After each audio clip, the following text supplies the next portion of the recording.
Well, Justice, everybody, we're going to check up on my hydrogen being made using a toy solar panel. So the sun is moved. I didn't adjust in time. So I'm going to get all the sun I'm probably going to get for today. I don't want to move it too much. But here's the result of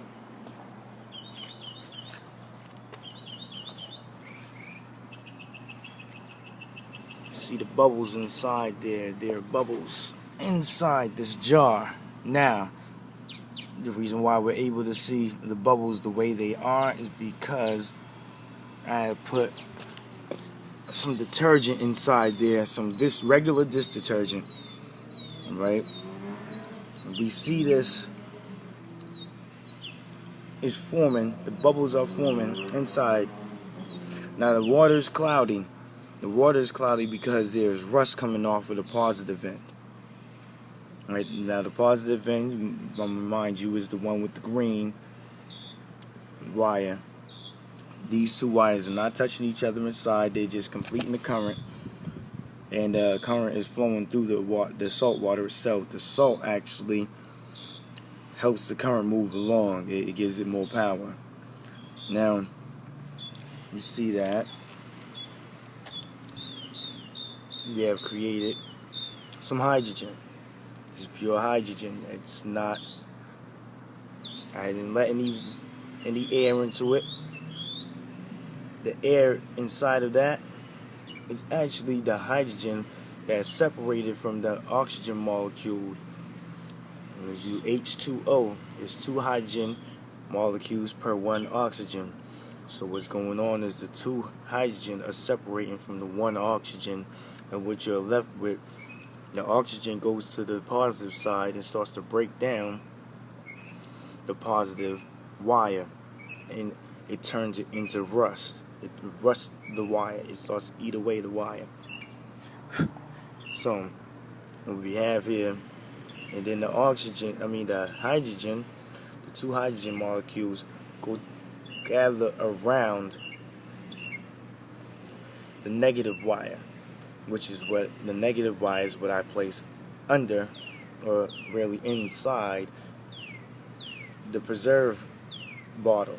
So now we have made some hydrogen using solar power. Now you can use another power source.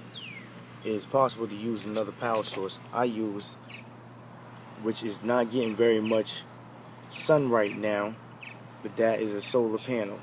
It's a toy. It's 1.5 per panel. There's 3 panels, 1.5 volts per panel. And you add that together in series, it comes to be 4.5 volts. 1.5 volt per panel times 3 panels is 4.5 volts. Right now, I don't see these bubbles popping to the surface right now. I would have showed you how we have a little bit of explosiveness because of hydrogen. It is highly combustive. It can be used inside any combustion engine. So what I'm going to do is I'm going to resume this tomorrow. I'm going to leave this out, and in the morning we're going to get some more sun, and when we get some more sun, we're going to be able to create more hydrogen. Now you can use any other power source. I prefer to use a green power source to show that we have 0 fossil fuels being used in this. 0 fossil fuels in order to make something to replace fossil fuels. Now we can use a battery. A battery can be charged by a solar panel, and then at nighttime we could do this with any battery, like a 9 volt, 12 volt, what have you. The higher the voltage, the more hydrogen is going to be produced. I'm using a very low voltage, and you see the result. The result is a little bit of hydrogen. if I'm using a little bit more voltage, I'll be able to create more hydrogen faster. Excuse me. So what I'm gonna do is I'm gonna resume this in the AM. It's about justice. Peace.